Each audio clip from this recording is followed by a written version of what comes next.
Respectfully, Your Honor. Ms. Pugh, don't speak over me. Ms. Pugh, just because you say respectfully does not mean that you get to interrupt me. That's disrespectful, right? Hang on. Listen, Ms. Pugh, stop talking over me. If you want to stop talking over me. Oh boy, here we go. The infamous verified claim line, a sovereign citizen classic. In normal human court language, that's basically like asking, why am I even here? Except they ignore the giant stack of charges in front of them. Spoiler, the court has an answer. Where is the verified claim that is being placed against my trust? You can go back with the bailiff. Go back with the bailiff. Get your own attorney or represent yourself if you don't. Good morning. Are you Janetta Pugh? I am the beneficiary of that estate. You're the what? I'm the beneficiary of that estate. You're the beneficiary of what estate? Answer my questions, please, ma'am. I'm just trying to understand. Beneficiary of the estate. Okay. For the record, I recognize Ms. Pugh. She's been here before.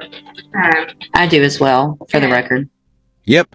Sovereign citizens love throwing around words like estate as if they're the heirs to some royal throne. Reality check.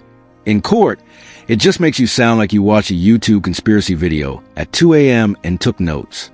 And I looked into Mr. Christopher Wiley. I can't find that person as a practicing lawyer in the state bar page, and I have not been contacted by anybody on Ms. Pugh's behalf.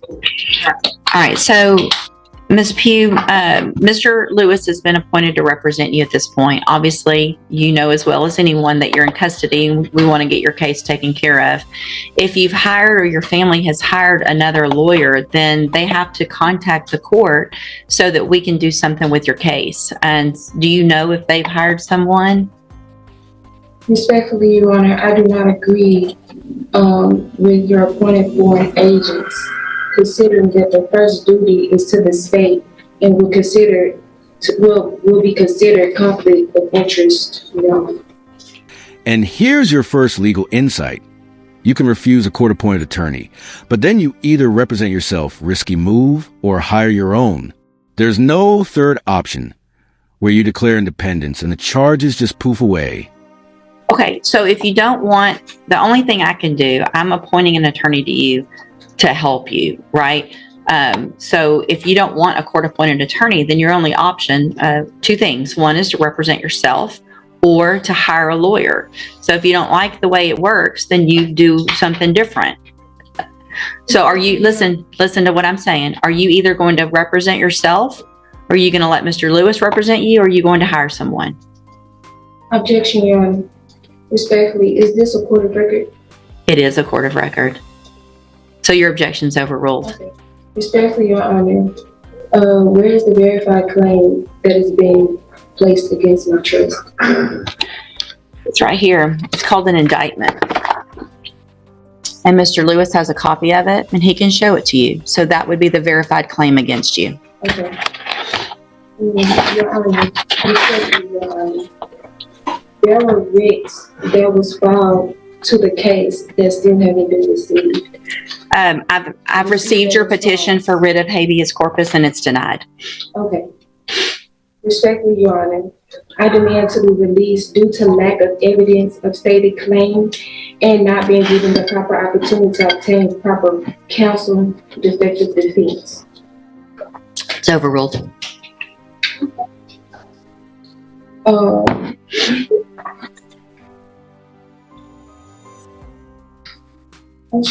You're running out, aren't you? No, it's fine.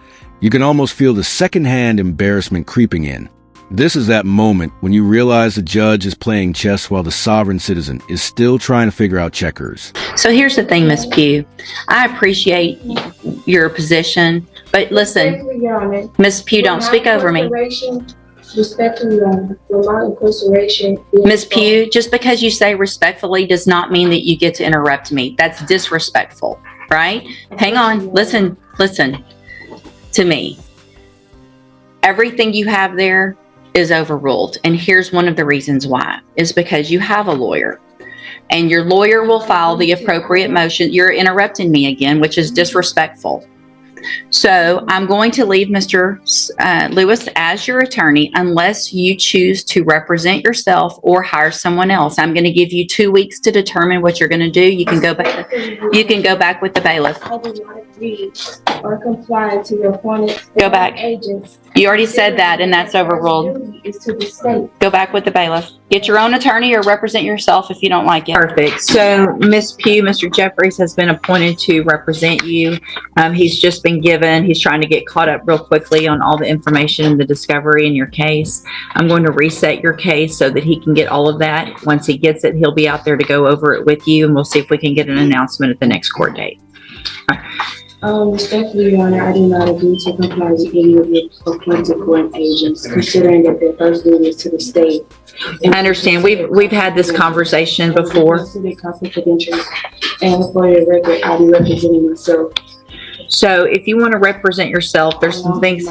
Ms. Pugh, stop talking over me. If you want to stop talking over me. If you want to represent yourself, then there is a process that we have to go through, and we'll do that today if that's what you want to do. We'll get your case set for trial, and we'll go forward that way. It is highly inadvisable for you to represent yourself. Lawyers have many, many years of training. They understand the law. They understand how a trial works, because here's what happens. When you're in a trial and you represent yourself, you're expected to know and follow all of the rules of evidence, all the rules of procedure. And so you're really at a disadvantage if you don't know those things. And so you have to do everything just like the assistant district attorney would. And if you don't, you're going to be in front of a jury, and it's going to show, and it's just not going to be, it usually does not work out in your benefit. But I have to go through with you some questions first before we do that. And then if you still want to do that, then there's a couple of things couple of options, and we'll go over those as well, okay? So I am supposed to ask you, I'm going to go through these questions. I need you to answer them if you want to represent yourself, because this is required, all right? So have you ever studied the law? Translation. We've done this dance before, Miss Pugh, and I already know where it's going. At this point, the judge probably has a mental bingo card for sovereign citizen talking points. Okay. Have you ever represented yourself before in any kind of criminal matter? Okay. Do you understand the charges against you? I know we've been accused of. Okay. And so do you know, and we've gone over before, I think, what the range of punishment is if you're found guilty on a jury? Do you know what that is? Let's see. Hold on a second. Let me pull you up here. We'll go over that again as well. The date of that allegations from June 22nd of 2021. And what that means is if you're found guilty, that the range of punishment that the jury could give you is between 2 years as a minimum punishment up to 10 years in prison, anywhere in between. Do you understand? And you answer out loud just for the record. Do I understand?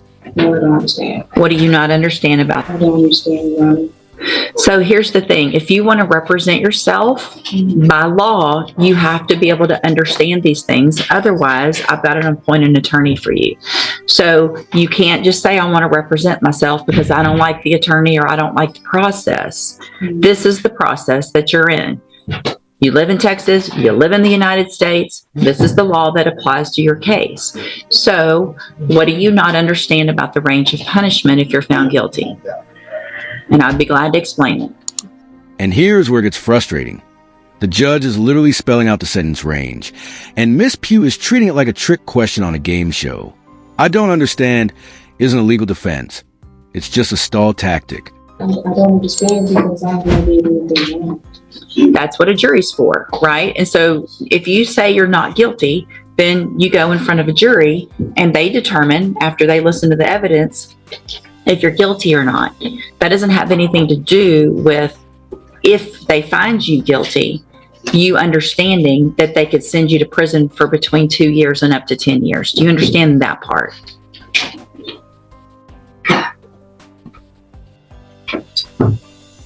What are you, yes or no? No, you don't understand that.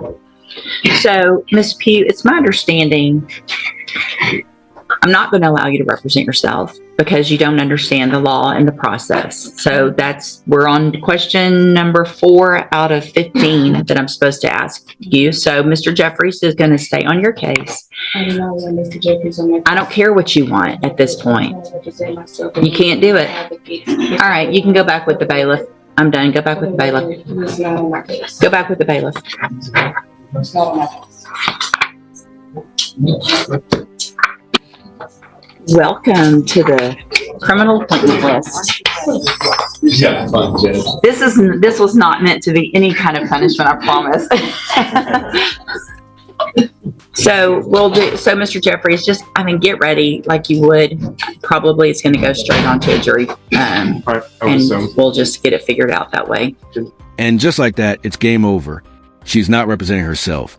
The court moves on, and the sovereign citizen fantasy gets slammed by the very real gavel reality.